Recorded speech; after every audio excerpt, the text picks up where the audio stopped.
Welcome friends, বেতন commission নিয়ে গুরুত্বপূর্ণ আপডেট রয়েছে। একদিকে যেমন কেন্দ্রের অষ্টম বেতন কমিশন জোর কদমে কাজ চালাচ্ছে, অন্যদিকে রাজ্যের কর্মীদের জন্য কিন্তু সপ্তম বেতন কমিশন গঠন হয়েছে এবং কাজও বলতে গেলে শুরু হয়েছে। আজকে আনন্দবাজার পত্রিকায় একটি গুরুত্বপূর্ণ আপডেট রয়েছে সরকারি কর্মীদের এই বেতন কমিশন নিয়ে। অবশ্যই দেখে রাখবেন, ভিডিও শেয়ার করবেন, চ্যানেলগুলো সাবস্ক্রাইব করবেন। দেখুন কী বলা হচ্ছে, মাত্র 7 বছরেই দ্বিগুণ মাস মাইনে। সরকারি কর্মচারীদের ডিএ ও বার্ষিক বেতন বৃদ্ধির নিয়মে আসছে বড় বদল। কেন 7 বছরে বা দ্বিগুণ বেতন বা দ্বিগুণ মাস মাইনে বলা হচ্ছে, এর অর্থটাই বা কী, চলে আসুন দেখে নিই।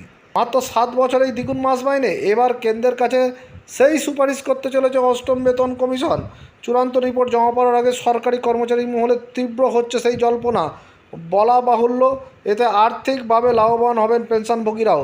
যদিও আনুষ্ঠানিকভাবে বিষয়টি নিয়ে কোনো মন্তব্য করতে চায়নি নরেন্দ্র মোদী সরকার। কেন্দ্রীয় সরকারি চাকুরিদের সংশোধিত মাস মাইনে ঠিক করতে পুরো দমে কাজ করছে অষ্টম বেতন কমিশন। চলতি বছরের আগস্টের প্রথম সপ্তাহে এ ব্যাপারে তাদের কাছে একাধিক প্রস্তাব জমা করে কর্মচারী ও পেনশনভোগীদের বেশ কিছু সংগঠন। বার্ষিক বেতন বৃদ্ধির হার এবং মহার্ঘ ভাতার ওপর জোর দিয়েছে তারা। কর্মচারী সংগঠনগুলির বক্তব্য, কমিশনের কাজ শুধুমাত্র মূল বেতন বৃদ্ধি নয়, এর পাশাপাশি বার্ষিক মাইনে এবং ডিএ বৃদ্ধির ওপরেও জোর দিতে হবে তাদের। কারণ এই দুটির ওপর ভিত্তি করেই ঊর্ধ্বমুখী হয়ে থাকে মূল বেতন। এতে সবচেয়ে স্বস্তি পাবেন নিচুতলার চাকরিজীবীরা। বর্তমানে কেন্দ্রীয় সরকারি কর্মচারীদের সর্বনিম্ন মূল বেতন 18,000 টাকা। এর ওপর বছরে মাত্র 3% করে মাইনে বৃদ্ধি হয়। ফলে মূল বেতন 23,886 টাকায় পৌঁছতে সময় লাগছে প্রায় 1 দশক। অর্থাৎ 10 বছরের আগে মাস মাইনে দ্বিগুণ হচ্ছে না কোনো লেভেল 1 কর্মীর।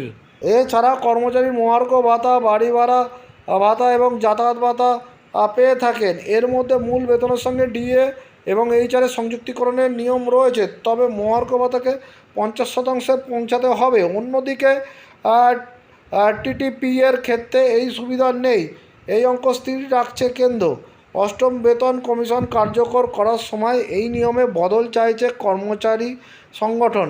তাদের আর্জি, বছরে মাইনে বৃদ্ধির পরিমাণ 3 জায়গায় বাড়িয়ে 7% করুক সরকার, আর ডিএ বৃদ্ধির অঙ্ক 25% পৌঁছালে সেটাকে যুক্ত করে হোক মূল বেতনের সঙ্গে। তাহলেই 7 বছরে দ্বিগুণ হয়ে যাবে চাকুরিজীবীদের হাতে পাওয়া বেতন। তাহলে দেখলেন যে কেন বলা হচ্ছে যে 10 বছরেও তাদের দ্বিগুণ হয় না বেতন। না, বেসিক যেটা থাকে তার উপর বার্ষিক 3% ইনক্রিমেন্ট ধরলে সেটা 10 বছরে দ্বিগুণ হচ্ছে না। ফলে সেই জায়গায় কিন্তু বার্ষিক বেতন বৃদ্ধির অঙ্কটাকেও বাড়াতে বলা হচ্ছে এবং 25% ডিএ টপকালেই বলা হচ্ছে যে মূল বেতনের সঙ্গে যুক্ত করা হোক এবং সেক্ষেত্রে ট্রান্সপোর্ট অ্যালাউন্সটাকেও যুক্ত করা হোক। তাহলে কিন্তু দেখা যাবে যে 10 বছরের অনেকটা আগেই তাদের মূল বেতন দ্বিগুণ হয়ে যাবে। এ ব্যাপারে কমিশনের কাছে আর একটি প্রস্তাব দিয়েছে যৌথ পরামর্শমূলক ব্যবস্থা পরিষদ অর্থাৎ জেসিএম। এটি কেন্দ্রীয় সরকারি কর্মচারীদের অন্যতম বড় সংগঠন। তাদের আর্জি, বছরে 6% বেতন বৃদ্ধি নিশ্চিত করুক কেন্দ্র।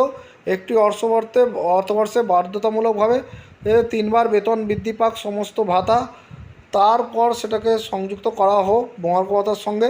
আর্থিক বিশ্লেষকদের এক অংশের অনুমান, জেসিএমের আর্জি মানতে পারে কমিশন। আগামী বছর অর্থাৎ 2027 সালের মে-জুনে অর্থমন্ত্রকের চূড়ান্ত রিপোর্ট জমা করবে তারা। তখনই প্রকাশ্যে আসবে গোটা বিষয়।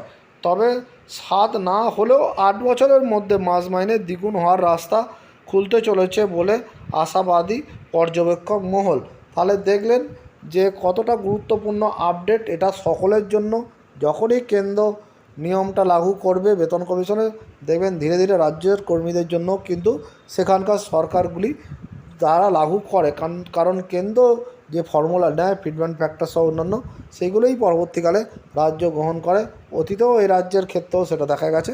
সুতরাং অবশ্যই ভিডিওটি শেয়ার করুন যাতে সকলে জানতে পারে। ধন্যবাদ।